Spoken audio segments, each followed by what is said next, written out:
Hello guys, ഞായറാഴ്ച ആയതുകൊണ്ട് രാവിലെ തന്നെ കറണ്ട് കട്ടായിരുന്നു കേട്ടോ. അതുകൊണ്ട് തന്നെ അമ്മയും മോനും കൂടി സർക്കിട്ട് ഇറങ്ങി. വേറെ ഇങ്ങോട്ടല്ല, കുറച്ച് ഷോപ്പിംഗ് പരിപാടിയാണ് കേട്ടോ. വിഷുവായി ബന്ധപ്പെട്ട് എനിക്കൊരു ഡ്രസ്സ് എടുത്തിട്ടുണ്ടായിരുന്നേ. അത് കണ്ടപ്പോൾ തൊട്ട് എൻ്റെ വീട്ടിലും ഭർത്താവൊക്കെ ചോദിക്കാൻ തുടങ്ങി, എന്താ അവനെടുത്ത് കൊടുക്കാത്തേ.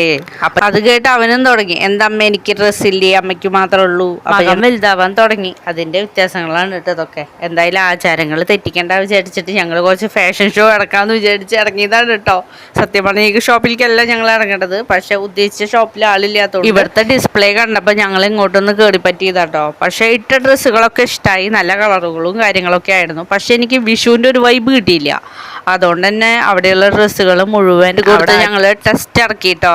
ഇതൊക്കെ ഇഷ്ടപ്പെട്ടത് ചെറുതാവും, അല്ലെങ്കിൽ എന്തോ ഒരു ഇത് സെറ്റ് ആവണില്ല. പിന്നെ ഈ ഷർട്ട് ഇഷ്ടപ്പെട്ടു, പക്ഷേ അത് വലുതായിരുന്നു. പിന്നെ എനിക്കിത് ഇഷ്ടപ്പെട്ടു, അടുത്തത് ഇഷ്ടപ്പെട്ടു, എല്ലാം ഇഷ്ടപ്പെട്ടു. പക്ഷേ എനിക്കൊരു വിഷുവിൻ്റെ ഒരു പുതുമ കിട്ടാത്തതുകൊണ്ട് ഞാൻ അവിടെയുള്ള സകലമാന ഡ്രസ്സുകളും ഞാൻ ഇടിപ്പിച്ചു കേട്ടോ. ലാസ്റ്റ് ഞാൻ വേറെ കടയിലേക്ക് പോയാലോ എന്ന് വിചാരിച്ച് പിന്നെ സനേഷാനോട് ചോദിച്ചപ്പോൾ സനേഷാന് ഒരെണ്ണം ഇഷ്ടമായി. അപ്പോൾ പിന്നെ അങ്ങനെ ഒരെണ്ണം എടുത്തു കേട്ടോ. അത് കഴിഞ്ഞ് ബില്ലടിക്കണം നേരത്ത് അവരാണെങ്കിൽ ഭയങ്കര തിരക്കായിരുന്നു. അതിൻ്റെ ഇടയ്ക്ക് ഞാൻ അവിടുത്തെ എനിക്ക് എന്താണാവോ പെൺകുട്ടികളുടെ ഡ്രസ്സ് കണ്ടു കഴിഞ്ഞാൽ പിന്നെ ഞാൻ അവിടെ നിന്ന് നീങ്ങില്ല. ഇതെന്തായാലും ഒരു മെമ്മറി ആയിട്ട് കിടക്കട്ടെ വിചാരിച്ചിട്ട് ഞാൻ എൻ്റെ വീഡിയോയിൽ ഇൻക്ലൂഡ് ആക്കിയതാണ് കേട്ടോ. എനിക്ക് ഭയങ്കര ഇഷ്ടപ്പെട്ടു ഈ ബ്ലാക്ക് ടോപ്പൊക്കെ. എൻ്റെ പൊന്നെ, എനിക്ക് ഭയങ്കര ഇഷ്ടപ്പെട്ടു കേട്ടോ. അപ്പം ഞാൻ അവിടെയുള്ള പെൺകുട്ടികളുടെ ഡ്രസ്സുകൾ മുഴുവൻ ഞാൻ ഫോട്ടോയും വീഡിയോ എടുത്തിട്ട് അവിടെ ഇങ്ങനെ ചുറ്റിപ്പറ്റി നടന്നു. പിന്നെ അവിടെ ആരും ഇല്ല മീൻസ് സെയിൽസിന് അങ്ങനെ നമ്മുടെ പുറകെ നടക്കാൻ ആരും ഇല്ലാത്തത് കൊണ്ട് നമുക്ക് കുറച്ച് ഫ്രീ ആയിട്ട് നടക്കാൻ പറ്റി.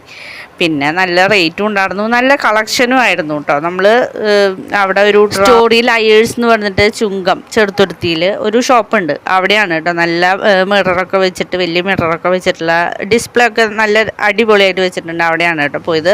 അത് കഴിഞ്ഞ് ഞങ്ങൾ V5 കയറി. ഓഫർ വലിയ കാര്യമായിട്ടില്ലാത്തതുകൊണ്ട് തന്നെ അത്യാവശ്യം ബില്ല് പ്രാവശ്യം ആയി. കഴിഞ്ഞ പ്രാവശ്യത്തെ പോലെ സന്തോഷം കൂടിയിട്ടൊന്നുമില്ല, എന്നാലും കുഴപ്പമില്ല.